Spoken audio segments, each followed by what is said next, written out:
Well, we changed our mind about everything with our box truck build, at least insofar as the interior layout goes. Let me give you a quick update on where things are at, and then I'll tell you how we changed our mind about a bunch of stuff in the box truck. So on the outside, we're still going to be doing some work on the back end here. That's not done yet. We painted the wall to make it weather sealed and make it a little less obvious that it's just a plywood wall, but we are going to be doing something with that. We just haven't decided exactly what yet. And as long as it's weather sealed, it becomes a low priority thing because we're more worried about getting the truck usable than all the finishing details. That'll come later this summer. Our custom door here, working great so far. I don't think we're going to have any trouble with it. If we do, I'll either fix it because I built it in the first place, or we'll replace it with an RV door at some point in the future if we have trouble. But for now, it seems to be working well, and we're happy with it. I still have to put a threshold on the bottom to make sure no water or bugs or dust or wind gets in underneath. So that's coming. Again, it's just a little bit, it works, so it's going to be get done sooner than later, but not today. And I did some tidying up on our electrical wall here. This, again, is not done yet. It just was stuff I poured it over from the van. I put it in to get it working, but there's more stuff coming to this and more finishing stuff. And I started with the shelves. I need to get some more materials, but the idea with the shelves is to make them so that they're shallow enough that the door will open all the way to a 90-degree angle from the door frame. And that works just about right there. I'm not sure if we're using these baskets or something a little bit narrower, but we can attach these on here in one of several ways. But the important thing is that if they're a little bit wider than the shelf, but this way at least the door is bumping something soft, and it bumps into that before it hits the batteries down below, which again need to be strapped in and stuff. And like I said, this wall's not done. It's just, but I did make some progress on it, tidying things up, so it's coming along. And we're still sorting out our storage closet / bathroom over here.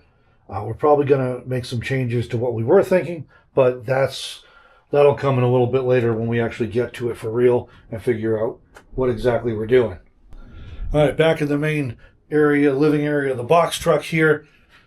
As of when we left off last time, we've switched everything, pretty much flip-flopped it with our plans from that point. So I'll give you a quick recap here.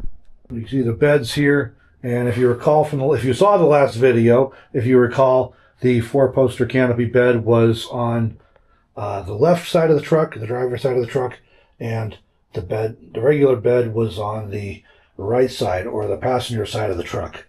We flip-flopped that, and the reason for that has to do with deciding to flip-flop the front of the truck here.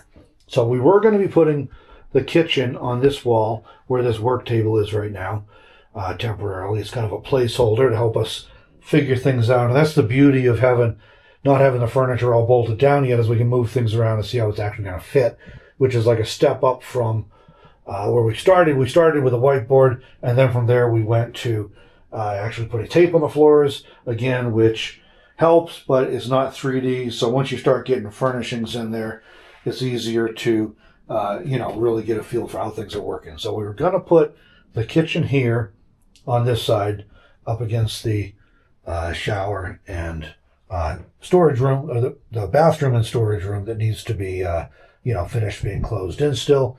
And then we had our electrical wall there. And then there's like an archway that will be finished in at some point. And then we were going to have my workspace and desk area over here. We flip-flopped all of that. And so now the kitchen's going on this wall along here between the electrical wall and this bed, the 4-poster canopy bed. And on the other side, where the kitchen was going to go, that's going to be a work area. And because this bed doesn't come down, there's quite a space here, more space than I need to sit.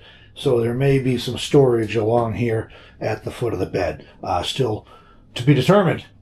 And in the front here, where we were putting closets in the front, we're actually doing a storage area on the bottom for larger items like camp chairs and things. At least sometimes will be used in the truck too, so we're having them inside the truck. And then there will be shelves above that going up to towards the ceiling where we can store smaller things. And then we'll probably end up with shelves, I think, on the sides above the beds. Don't quote me on that yet because that's not set in stone. But there will be a shelf across the top here above the beds, the head of the beds too. So that's all coming. I can't really finish that though until I finish putting the wallboard on it. And so this is one of those cases, you know, the wind blowing stuff around outside here. It's one of those cases where I need to put shelves in and I need to get some more lumber to do that. But before I could do that, I need to get wallboard on the walls. And before I could do that, of course, I needed to insulate. And before I could do that, I needed to frame all that. So it's one of those things where things stack up and you know you need to do a project, but you have to get a bunch of other steps done before you can get to that project. Sort of like with the windows. People keep asking, are you putting windows in? We are definitely putting windows in to the truck. The catch is we need to know where we're putting windows. And so that means we want to dial in our furniture before we start cutting holes in the walls, because there's kind of no going back from that. But that's going to be coming sooner than later, because when it gets hot out, it does get hot in the truck. Now, we have finished insulation since the last hot day, so I think that'll make a difference. But we obviously still have our fiberglass roof here that we're going to be doing something with, but we haven't got to that yet either. But the windows are definitely going to help with clearing everything out. So we kind of flip-flopped on everything, but again, everything's been provisional. It kind of still is to a point. And that's why we wanted to get the beds built freestanding before they're attached to the floor and the walls, so that we had a chance to decide, hey, is this working? Is this really going to work? Is the actual space actually make sense once there are 3D objects in place? And so even though they're not finished yet, they give us a good idea of how things are going to work. And similarly, putting this table here, the kitchen was not going to be quite that deep, but it gives us an approximation at least of how that's working. And on this side, again, this was going to be the desk space and stuff, but we're able to then figure it out and actually have my desktop out of the van right here on this wall.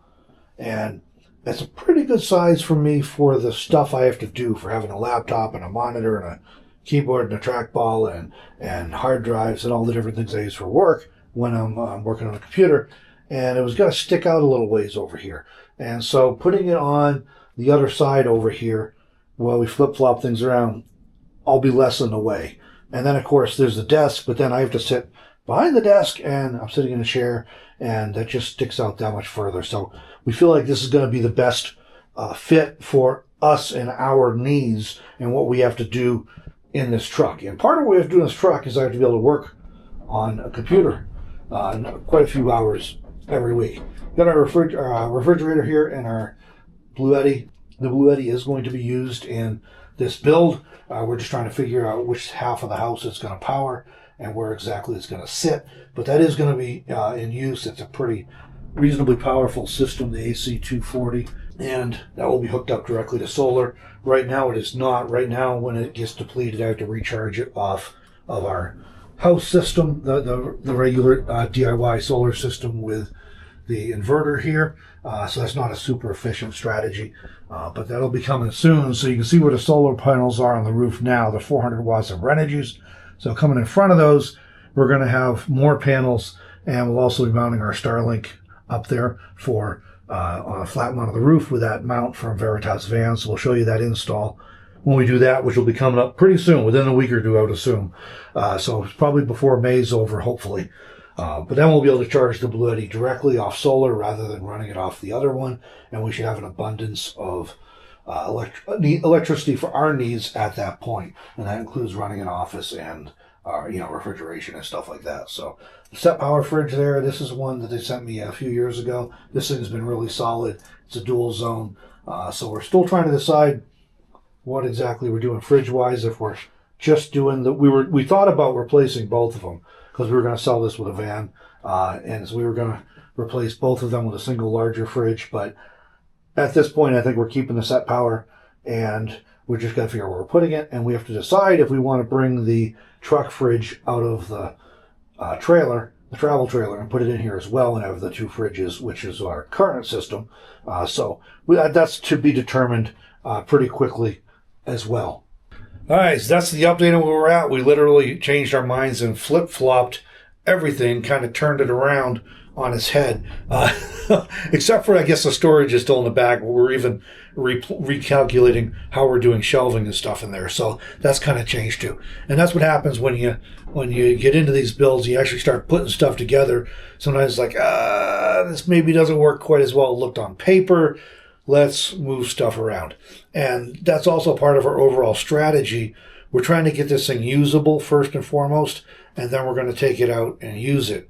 And then we'll come back, and if we need to adjust anything, we can adjust it then before everything, all kind of the finished stuff is done, and we've made it look as fancy as possible. So we're starting off with trying to get it usable, make sure everything's working for us, and then if we need to change anything, we can. And once we're comfortable that everything is laid out the way we want it laid out and is working the best we can make it work in a space this size, then we're going to worry about the finished details and make it look as good as possible too, because we want it to be look attractive for us to spend time in, visually attractive, aesthetically pleasing, but we're more concerned even than that with that it's functional and comfortable. So we're dialing that in first, and then we'll be back with other things.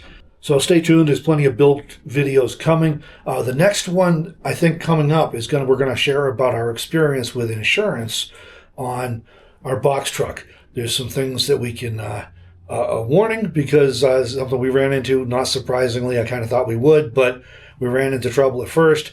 But we've come up with two solutions that are cost effective and that might meet your needs if you're thinking about getting a box truck and trying to figure out how to get insurance on it because it's a commercial vehicle.